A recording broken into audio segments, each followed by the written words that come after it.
Hello बच्चों, let's read the question. So question says that which of the following complex compound does not show stereoisomer?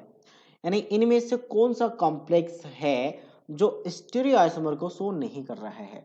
ठीक है, तो ऐसे isomer जहां पे आपका क्या हो, प्लेन ऑफ सिमेट्री हो, वो स्टीरियोआइसोमर शो नहीं करते। स्टीरियोआइसोमर का मतलब ज्योमेट्रिकल या तो ऑप्टिकल। जैसे मुझे ऑप्शन डी डायरेक्टली दिख रहा है यहाँ पे, हालांकि हम बाकी सबके बारे में भी एक बार डिस्कस करेंगे, बट ऑप्शन डी की बात करें तो ऑप्शन डी में क्या है, ऑप्शन डी में बेसिकली पीटी और पीडी जो होते हैं वो हमेशा स्क्वायर प्लेनर को शो करती है। पीटी प्लस टू और पीडी प्लस टू की बात करें तो ये हमेशा स्क्वायर प्लेनर होती है।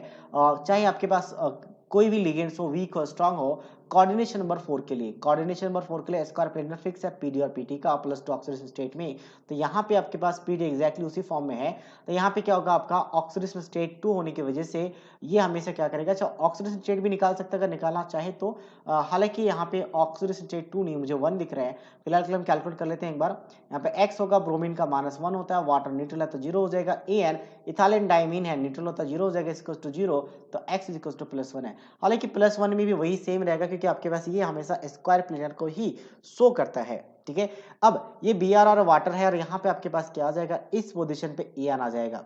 तो एन के अपोजिट में अगर हम बात करें तो एन के अपोजिट में बी वाटर मॉलिक्यूल से यहाँ पे बी आर है। तो फिलहाल अगर मैं इसको एक्सचेंज कर दूं तो एक्सचेंज करने के बाद भी क्या होगा, सेम आएगा। ज्योमेट्रिकल आइसोमर का तरीका होता है कि आप किसी भी दो पोजीशन को चेंज कर दो, पोजीशन करने के बाद अगर अरेंजमेंट चेंज हो जाए तो ज्योमेट्रिकल आइसोमर शो करेगा। अब इस एन का अपोजिट में वाटर, अभी भी एन का अपोजिट में वाटर, तो यानी कि अरेंजमेंट चेंज नहीं हुआ है तो ज्योमेट्रिकल आइसोमर शो नहीं करेगा। और प्लेन ऑफ सिमेट्री श्योर दिख रहा है कि अगर मैं इसको यहाँ से एज अ प्लेन ले लूं और कट कर दो तो एज अ स्फीयर ये सारे कट हो जाएंगे। और इसमें प्लेन ऑफ सिमेट्री और प्लेन ऑफ सिमेट्री है तो ऑप्टिकल आइसोमर भी शो नहीं करेगा। तो मतलब ये आपका स्टीरियोआइसोमर शो नहीं करेगा। बाकी ऑप्शन की हम बात कर लेते हैं, यानी कि ये क्रॉस नहीं, ये आंसर हो जाएगा। ये आपका स्टीरियोआइसोमर शो नहीं कर रहा, डज नॉट पूछा था तो आंसर में आ जाएगा।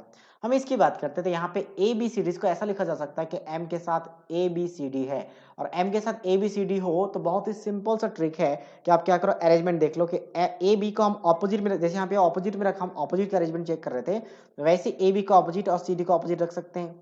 सेकंड पॉसिबिलिटी है कि ए सी को ऑपोजिट और ए डी को not A D B D को ऑपोजिट रख सकते हैं। तो मतलब दो पॉसिबिलिटीज होगी, मतलब दो से ज्यादा और भी पॉसिबिलिटीज है तो दो होगी, मतलब ज्योमेट्रिकल आइसोमर शो कर जाएगा। ज्योमेट्रिकल आइसोमर शो कर रहा है मतलब स्टीरियोआइसोमर शो कर रहा है तो ये आंसर में नहीं आएगा।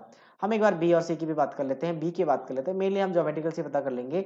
तो यहाँ पे एचसीएन वाटर और यहाँ पे ग्लाइकोल एक्चुअल में कैसा है, बाइडेंटल लिगेंड है जिसको हम कैपिटल ए से लिखा करते हैं ए और एचसीएन के लिए ए और बी।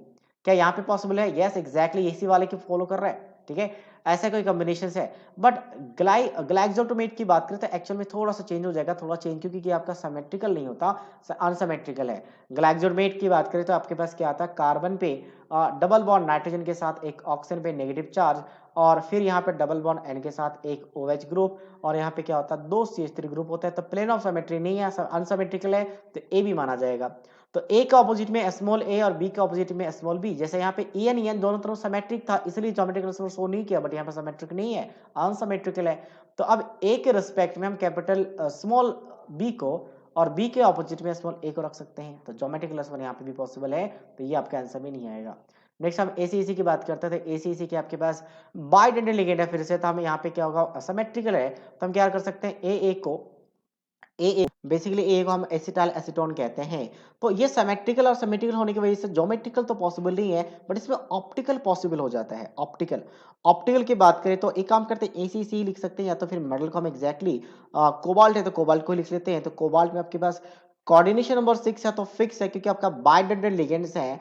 तो यहाँ पे कोऑर्डिनेशन नंबर 6 होगा, ऑक्टल कॉम्प्लेक्स को शो करेगा। तो ऑक्टल के केस में हम क्या कर सकते हैं, यहाँ पे एसी और यहाँ पे एक एसी ले सकते हैं, यानी कि एसी से दोनों जगह पे कंबाइंड होगा, नॉट दो बार एसी, एसी एसी, तो यहाँ से और यहाँ से कंबाइंड होगा इस तरीके से। सेम वैसे ही नीचे के साथ हम यहाँ पे एक एसी एसी ले सकते हैं, तो यहाँ पे अगर कंबाइंड होगा, एक लास्ट पॉसिबिलिटी है यहाँ पे हम एसी एसी को लेकर ये कंबाइंड होगा। तो इसमें अगर देखा जाए तो प्लेन ऑफ सिमेट्री अगर आप देखोगे तो प्लेन ऑफ सिमेट्री एब्सेंट है, यानी आप मॉलिक्यूल्स को चाहे यहाँ से कट करके देखो, यहाँ से कट करके देखो या स्लाइस में कट करके देखो, प्लेन ऑफ सिमेट्री एब्सेंट है और प्लेन ऑफ सिमेट्री अगर एब्सेंट है तो ये क्या होगा, ऑप्टिकल ऑप्टिक होगा। तो इसका एक आपका मिरर इमेज ही बनेगा। सो दैट मींस ये ऑप्टिकल आइसोमर शो कर रहा है, आंसर में नहीं आएगा। So that means already is the right answer of this question. So I hope you understood it well. All the best.